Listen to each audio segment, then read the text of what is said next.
everyone, and welcome to Signs of Spring with Project Grows. Today's episode is a virtual harvest of the month.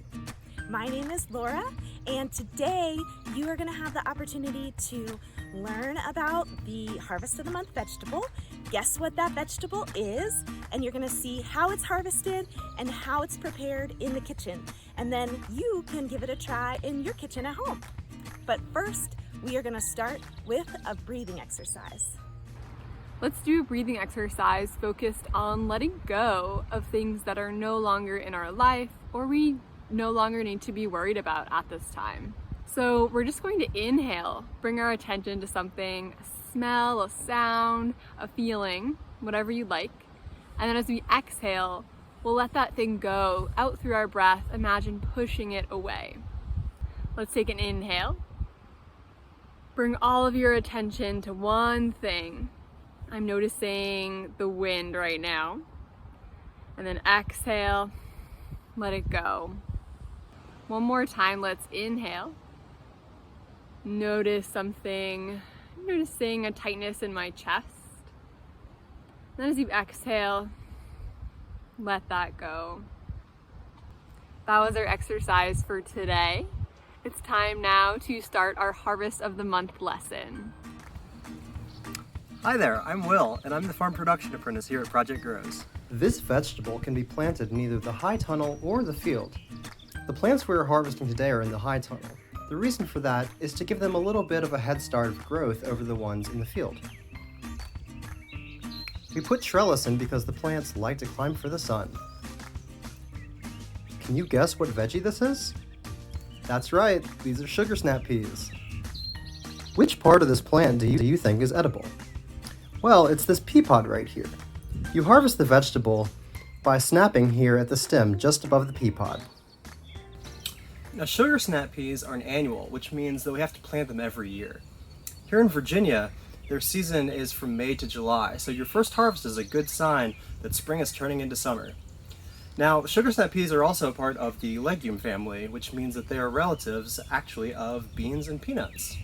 Another thing to keep in mind when you're growing sugar snap peas is to continually tie them off as they're growing up the trellis. Otherwise, they'll just kind of go everywhere. No one really wants that.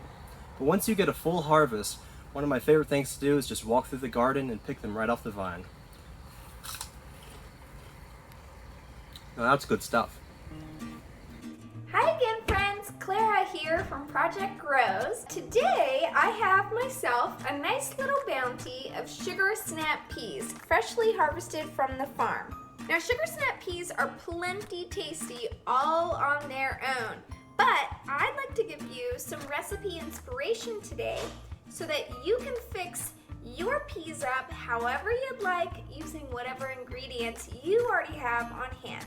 But first, how do you suppose sugar snap peas got their name? You know, some veggies got their name based on what they look like, what their shape is. Like eggplant is kind of an egg shape.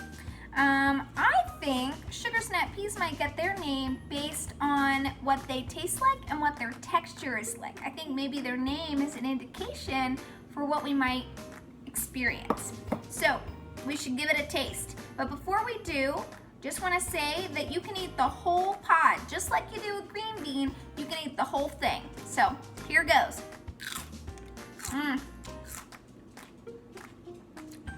That's right.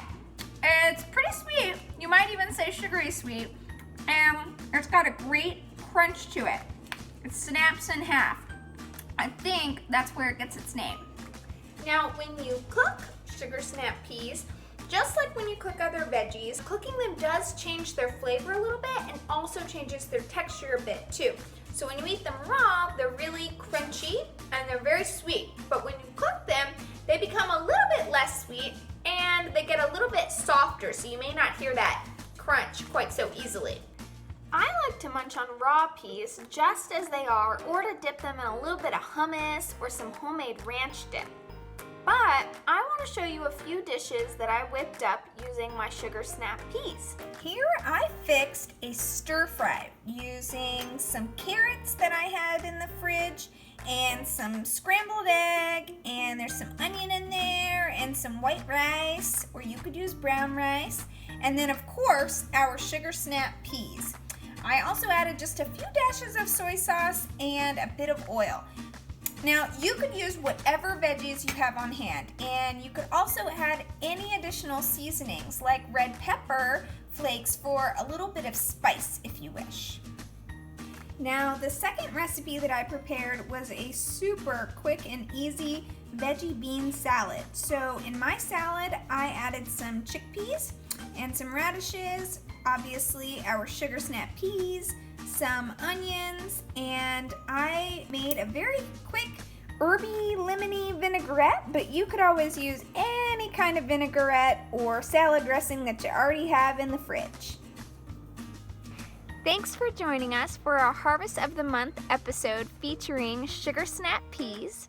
To see more episodes in our series, subscribe to us on our YouTube channel or visit us at www.projectgrows.org/blog. And we'll see you next time. Bye!